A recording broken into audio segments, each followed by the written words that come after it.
well, I suspect a six-pack. Sitting around on the cushions in a basement, we came up with the name Virgin instead of Slip Disc Records, our record company. I had some vague idea of the name being catchy and suitable to lots of other products for young people. Unfortunately, it was only I and a few of my friends who thought the name Virgin was really cool and far out.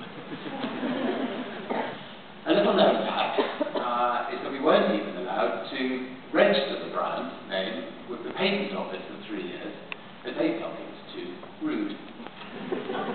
Well, I had to write long letters explaining that actually Virgin was the complete opposite of rude before I finally got it accepted.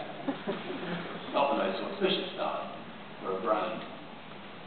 Well, luckily artists were very attracted to the name, which they seemed sexy and off the wall to them, and Virgin Records really took off. We began to develop the idea that we could take this name and we could apply it to different businesses with different partners. The only linkage between the companies being the name itself, the philosophy of how we do business, the culture, and the famous Virgin brand values of quality, value for money, of innovation, competitive challenge, and fun. A business philosophy that we now call branded venture capitalism. So, with this vision in mind, I thought it was perfectly logical in 1984 for a record company to go and start an airline. For a start, the record company executives like me, well, we travel on airlines all the time, and the experience was horrible. There was no entertainment, the food wasn't edible, and the prices were astronomical. And more often than not, the crew, well, they never smiled.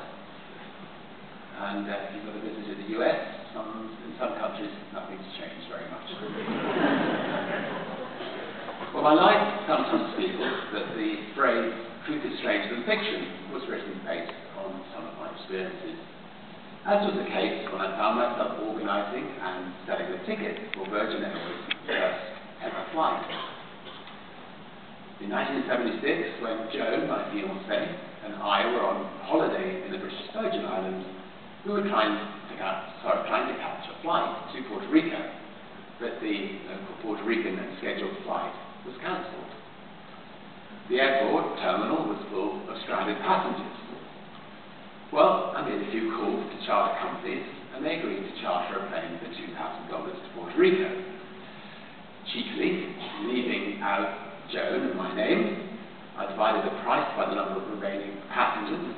I borrowed a blackboard, and I wrote Virgin Airways, $39, single flight to Puerto Rico.